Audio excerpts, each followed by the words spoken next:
You guys have seen my lowest moments, but what no one talks about is what happens after you rebuild your life. And that's what we're getting into today. Roll the tape.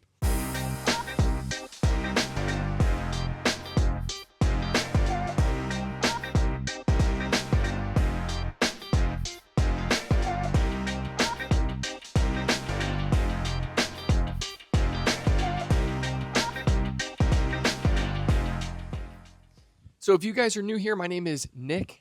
This is Authentic. We go live every Wednesday night at 7:30 p.m. Eastern Standard Time for the channel members, for the authenticators. And welcome. If you haven't seen my 8-part series, it's in my playlist. It's my story, season 1. We're getting into season 2 because I talked about my recovery from substance abuse, heroin addiction, my coming out story, the entire thing, being in an age gap relationship, being attracted to older men. I have an amazing husband, and my life has taken an entire 180 from 8 or 10 years ago. And I don't feel like I talk about what life is like today and the journey that happens when you are rebuilding your life and after you've kind of rebuilt it. It is always rebuilding. You are always learning. You are always growing. But there's a couple things I wanted to discuss in the video today. So, number one, being comfortable with my sexuality. Now, when I came out at the end of 2020, everything was very scary for me. It was the biggest fear in my entire life. I used substances to cope with that feeling. You guys have heard me talk about that before. But there is this journey that it takes from coming out to truly loving and accepting yourself. And now that it's been about 5 years, a little bit more than 5 years, I can truly say I love myself for who I am, how I was made, and the person that I am today.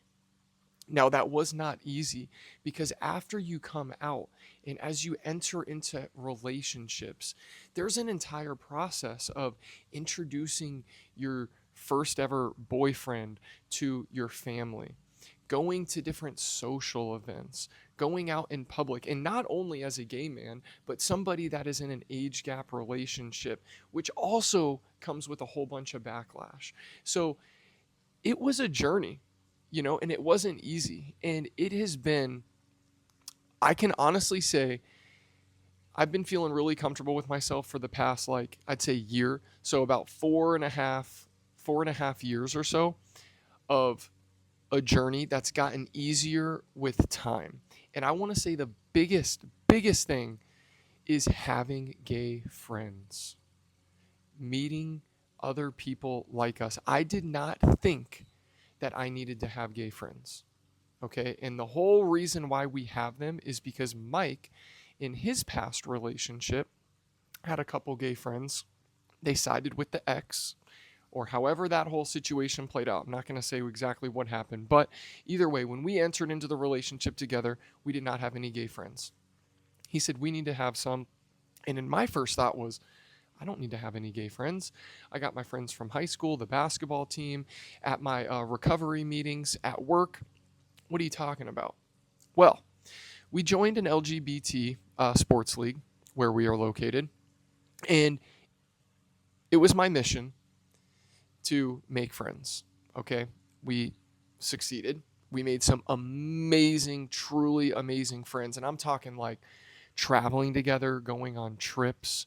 There's a core group of like 6 to 8 of us, and it has changed my life forever. Being able to relate, being able to go out to like dinners and have conversations that you could have with your heterosexual friends. Okay, not a problem. But having those conversations that the other couples can relate to, when you like relate to things, you grow closer together and you share those emotional or connections, and it grows the relationship. So it has truly helped in so many ways of them understanding us understanding them.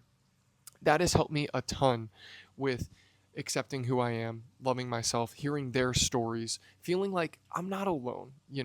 And so The sexuality and accepting myself, that has been a huge journey in rebuilding my life. Number two is the sobriety, finding out what really works for me, what I enjoy, who am I to my core. And I can tell you right now, the biggest fulfillment I will ever get out of this life, I don't care what anyone says, whether it's money, whether they want uh, power, respect, whatever it may be, is helping the next individual. When you can get sober and you can literally help bring that next person up that is in those depths, that literally feels like there's no hope or no way out, and you watch that person and you see light come into their eyes and you see them being able to live and be happy again and have a purpose or have hope, that is the greatest feeling, hands down, bar none, for me. And I'm talking about, all this is my personal experience, my story.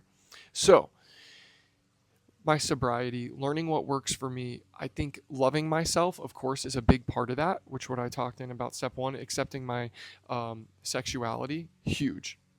But learning what works for me. So I enjoy my hot yoga. I've been doing it 3 days a week now for the past 6 or 7 months.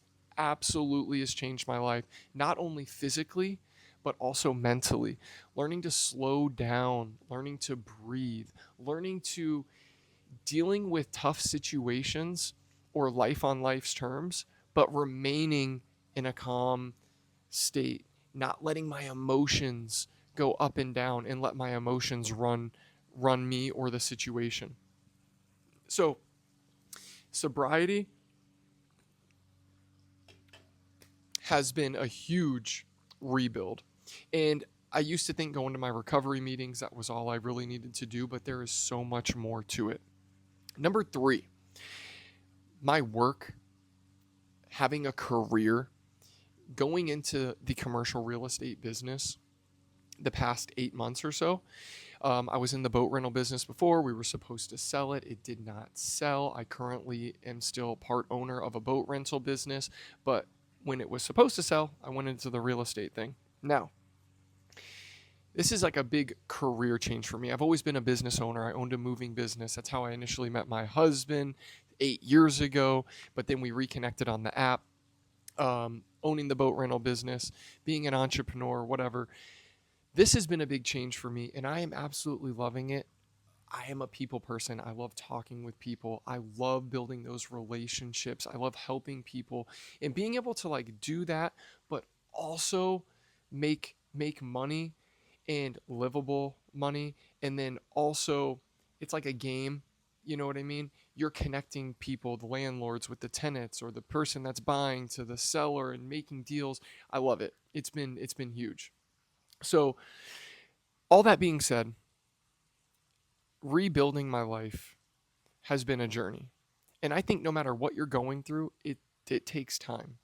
Whether that is the sobriety thing, whether that is coming out and accepting your sexuality, it takes time. And I'm not a very patient person, but I will say it has been 100% worth it. I look back on my life now, and the fact that I'm even married is mind blowing. The fact that I have a family, Mike's kids, stepkids, crazy. Absolutely love it. I wouldn't change a thing. I never thought that I would be here, guys. There was days when I literally looked in the mirror. This is back in 2015, and I did not recognize who I was. And if you are out there and you feel like you're on this hamster wheel where it just keeps going and you're never getting off of it, or you're in this dark place and you're hiding who you truly are, you can change. You will change. You just have to reach out. Sometimes you can't do it alone. And I just want to spread this message and put this out there for anybody. But rebuilding your life, it takes time. Obviously, it takes effort, and you have to want to do it, but you will get there. And I'm always here if you guys need anything. All my socials are down below. You can email me, anything like that. Hope you guys enjoy the little intro video, and let me know what you think down in the comments. Love you all. Peace, love, and happiness. See ya.